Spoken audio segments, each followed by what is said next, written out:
മുറണ്ടാവ് രൂപതയിലെ youth Congress August മാസത്തിലാണ്. അതിനൊരുക്കമായി രൂപതയിലെ ബഹുഭൂരിപക്ഷം പള്ളികളിലും ഈ കുരിശ് സഞ്ചരിച്ചു. ഞങ്ങളുടെ ഗ്രാമപ്പള്ളികളിലേക്കുള്ള കുരിശേന്തിയുള്ള യാത്രയിലെ പ്രധാന ആകർഷണം ഈ മരക്കുരിശ് തന്നെയാണ്. മറ്റുള്ളവരെ ആകർഷിക്കുവാൻ തക്കമുള്ള സൗന്ദര്യമൊന്നും ഈ കുരിശിനില്ലെങ്കിലും. കൊലയ്ക്ക് കൊണ്ടുപോകുന്ന യേശുവിൻ്റെ അവസ്ഥയെക്കുറിച്ച് യേശയ്യാ പ്രവാചകൻ വരച്ചൊരു ചിത്രമുണ്ട്.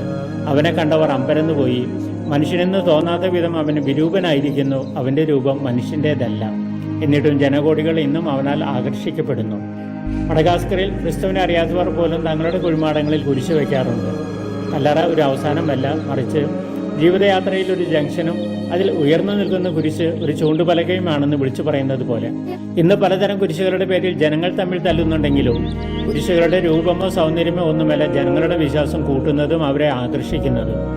മറിച്ച് കുരിശിൽ ക്രൂശിക്കപ്പെട്ടവൻ തന്നെയാണ്. നിരപരാധിയെന്ന് തെളിയിക്കപ്പെട്ടിട്ടും ചന്തമില്ലാത്ത മരക്കുരിശിൽ കള്ളന്മാരുടെ മധ്യേ ജീവിത്യാഗം ചെയ്ത നല്ല ഇടയൻ. നിർഭാഗ്യവശാൽ വിശ്വാസമുണ്ടെന്ന് പറഞ്ഞു നടക്കുന്ന പലർക്കും ബലിവസ്തുവിനേക്കാൾ വലുത് ബലിപീഠവും ഉണ്ണീശയേക്കാൾ വലുത് പുൽക്കൂടും യേശുനാഥനേക്കാൾ വലുത് അവിടുത്തെ തറയ്ക്കുവാൻ ഉപയോഗിച്ച കുരിശുമാണ്. രണ്ട് മരകഷ്ണങ്ങൾ കുറുകെ വെച്ചുണ്ടാക്കിയ യുവാക്കളുടെ ഈ കുരിശും സ്വന്തം സൗന്ദര്യത്തിൽ ആരെയും ആകർഷിക്കുന്നില്ല. എങ്കിലും രൂപതയിലെ ഭൂരിഭാഗം പള്ളികളിലും ഈ കുരിശ് ജൈത്രയാത്ര നടത്തിക്കഴിഞ്ഞു.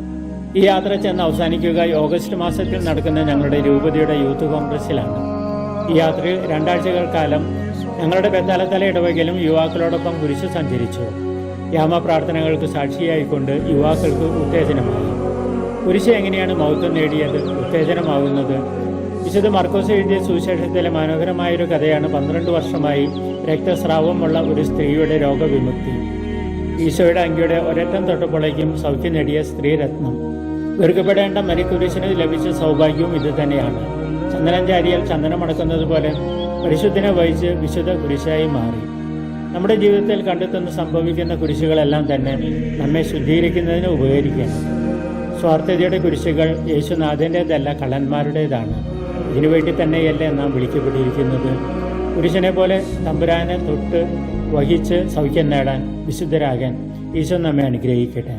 മഡഗാസ്കറിൽ നിന്നും ഫാദർ ജോൺസൺ തളിയത്ത്.